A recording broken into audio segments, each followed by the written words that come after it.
Hey everybody, thank you so much for tuning in to Call the Cops. As always, we have a huge show in store. Tonight's guest, excited about tonight's guest for sure. Let me just tell you something right now. If you want to hear somebody who can sing like nobody's business, we're talking about Kim Tavares, Officer Kim Tavares. She's assigned to Area D4. Recently wrote a song, powerful stuff. Name of the song is I Know You've Seen It. And tonight, Kim, well, you're going to hear the song. She put together a video. It's dynamite. You're going to see it, hear it, and then we're going to talk about it. So we're going to bring Kim out in just a second. And again, this is some good stuff tonight. All right, get some video. As always, we'd like to show you just some of the stuff going on in the Boston Police Department over the past week. But speaking of tonight's guest, this was her recently. I think this was the Horatio Homer celebration. And I wish I had audio, just the video. We'll have the audio in a second. But this is Ms. Tavares giving you a quick little pre-peek of tonight's guest. All right, other stuff I want to get to. This is the media room, at Boston Police Headquarters. This is Jack McCarthy. He was the MC of a pretty special dedication this past week to a pretty special guy by the name of Norman Knight. Norman Knight is a heck of a story. And the department named or dedicated the media room, named it in his name, Norman Knight Media Room, because this guy is the creator or the founder of the 100 Club. And the 100 Club, for those of us in law enforcement, well, we know what it is. The 100 Club was created about 50 years ago, and they help law enforcement families who've lost a loved one killed in the line of duty. And this past week, the media room was named in his honor, and we cut up to Mr. Norman Knight after the big celebration. Everything we do in philanthropy is dependent upon our ability to attract many people to it.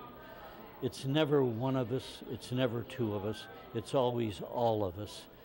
We need to reinvigorate the spirit of philanthropy in our children and our grandchildren, because it's really what makes America different.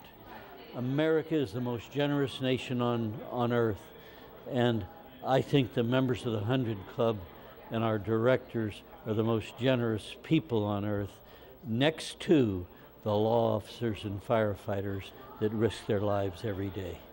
Norman Knight, everybody, again, a real special guy. All right, we're showing you video or pictures of cans because, well, how about this?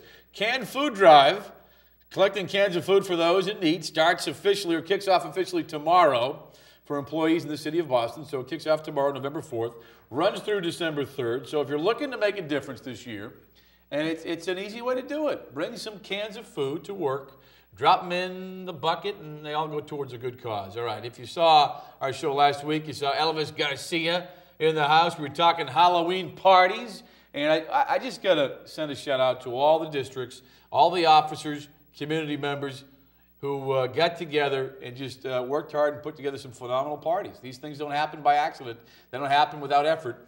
And District 5, among many, did a great job and made a lot of kids happy. So congratulations to all the districts across the city. What else do we want to tell you about? Well, we did tell you about this about 4 weeks ago. One of the cooler events you're going to see, Mayor Menino on hand for the second annual, I can't help it, second annual Boston Pal Grand Prix.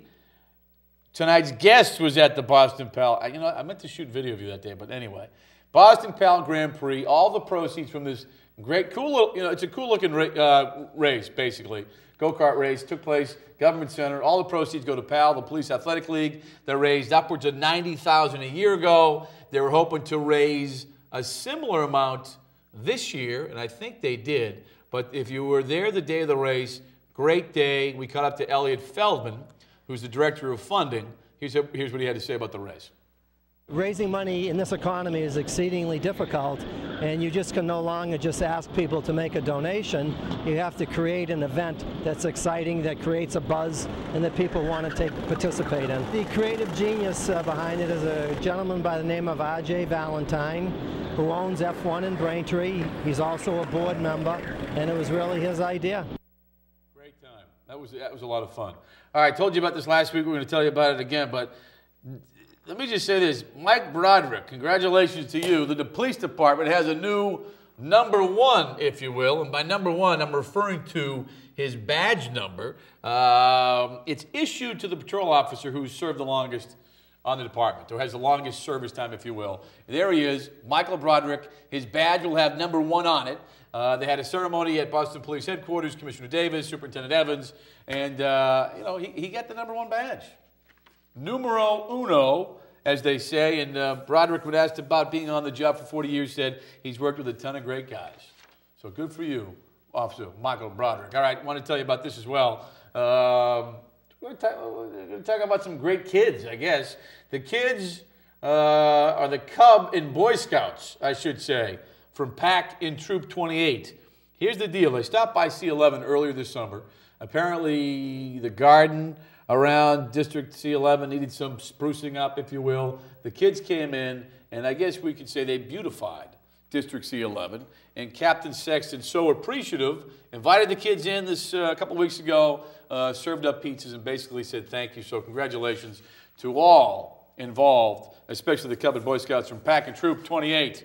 All right, you've heard the expression, learn by doing. And let me just say this, the Boston Police Academy is taking that expression literally, understanding the need to properly train police officers for testifying in court. The Academy staff took a classroom. How about this, Kim? And they turned it into a courtroom. We caught up to John Flynn. Here's what he had to say about the new courtroom. This is a project that we've been working on for the past few months at the Police Academy.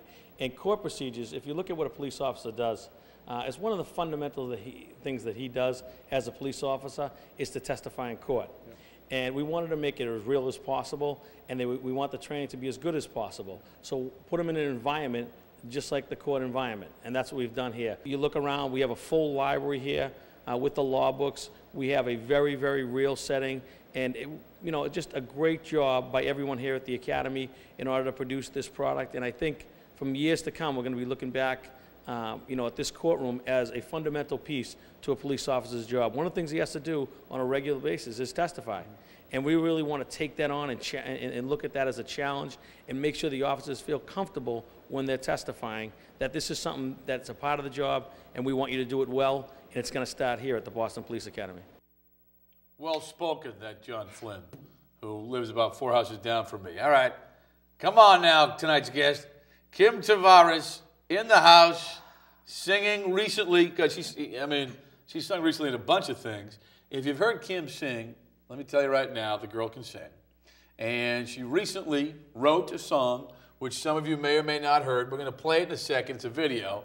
But without any further ado, let me introduce tonight's guest. It's not me. That way. Bingo. Oh, Jamie. Oh, hi, Officer Kim Tavares. My hands are freezing. I know, sweaty. My hands are sweaty. Your hands are freezing. First things first, thank you so much for coming on tonight's show. You're welcome. Thanks for having me. I've heard you sing a number of times. How often do you hear, I'm sure you've heard what I'm about to say, but people must love your voice and come up to you all the time and say, oh my God, you're great. Do you hear that a lot? Yeah, I hear it's that okay, a lot. You can say that. I don't hear it. I hear other things too, but I do hear that one a lot. How long have you been singing for? I've been singing for many, many years. Okay. Because you're good at it. You're more than good at it. Thank you. Is it many, many years means practice has made you as good as you are? Or is this a natural gift? Oh, man. A little bit of both. This is where my humbleness is. I know it's a gift from God. Yeah. I've always suppressed it a little bit, you know, not making it what it really is. I have a beautiful voice, and you know, I'm my worst critic. Yeah, that's, I think we all are our worst critics, yeah. And I'm not professionally trained, so I don't want to go into it as, you know, I know this and I know what note that is, and yeah. I have no clue, I just sing it. So you've been singing for a while.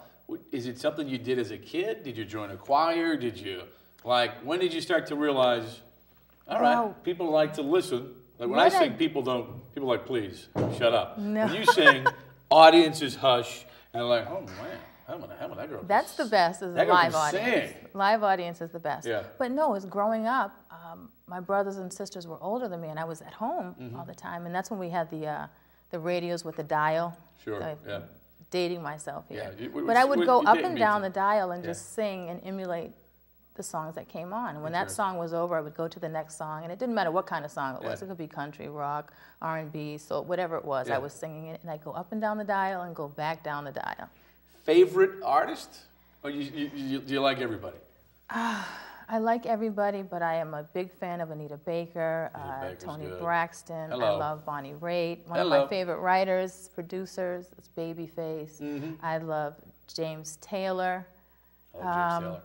Everything. No Vanilla Ice? You know, he's Ice Baby. It's all right. All right. I want to play your song. And we'll get into the inspiration and the why and the wherefores and all that stuff. But little setup. Name of the song is I Know You've Seen It. I Know You've Seen It.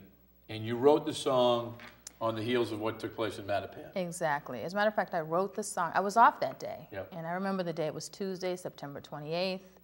And I got a few phone calls and, you know, asking me as a police officer, you know, what happened in Mattapan? And I'm like, well, I don't know. I just woke up. Right. So I had to hear it firsthand from the news.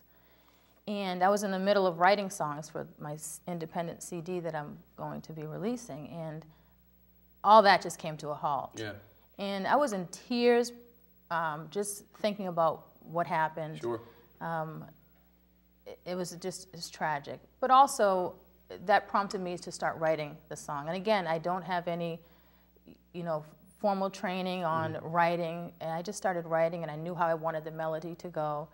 And then it started hitting me with everything else going on in the news, with the bullying, the suicides from that. Yep. Then it happened to be October was coming up. It was Domestic Violence Awareness Month, and it also happened to be Bullying Prevention Month. And I'm like, well, this isn't just a song that has to do with, you know, children being murdered or gun laws. It has to do with, you know, the bullying, just everything. And it's not a regional thing, you know. The title, and Dave, I want to cue it up, play it in a second, all right? But the title itself, I Know You See It. Right. I imagine message to people. At some point, I'm sure in people's lives, they've seen bullying, they've seen domestic violence, they've seen something where they were put in a position where they had an opportunity to make a difference, speak up and do something about it. Exactly. Safe to say, is that, you tell me in your words, exactly. What's the main message behind the song? The main message is, and you'll see what I tried to do, and I did this video myself, so it's not professional either. I just. But it's great. Well, thank you.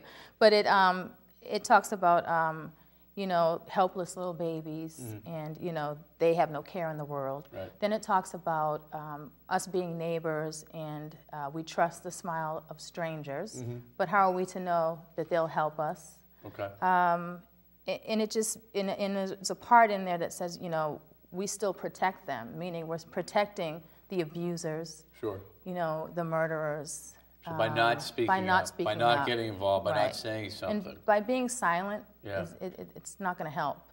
You know, it's not going to help at all. So when people are watching the video, you want them to think, it's funny, I'm thinking now, like just in terms of, for some reason bullying comes into play, like times where you saw a kid getting bullied, and you stood back instead of saying, you know what, hey, wait a second, that's wrong. Right. What do you want people to think? Just maybe situations they've been in or possibly could be in where there's that chance to do something? Exactly. I mean, if you see something, especially in school, or, you know, sometimes if you just tell the people that are doing the bullying, and it could be calling people names or, you know, making fun of their clothes, you know, just stop. Yeah. Well, and sometimes that's all it takes. That's not cool. Sometimes that's all it takes. Okay. Sometimes that's all it takes.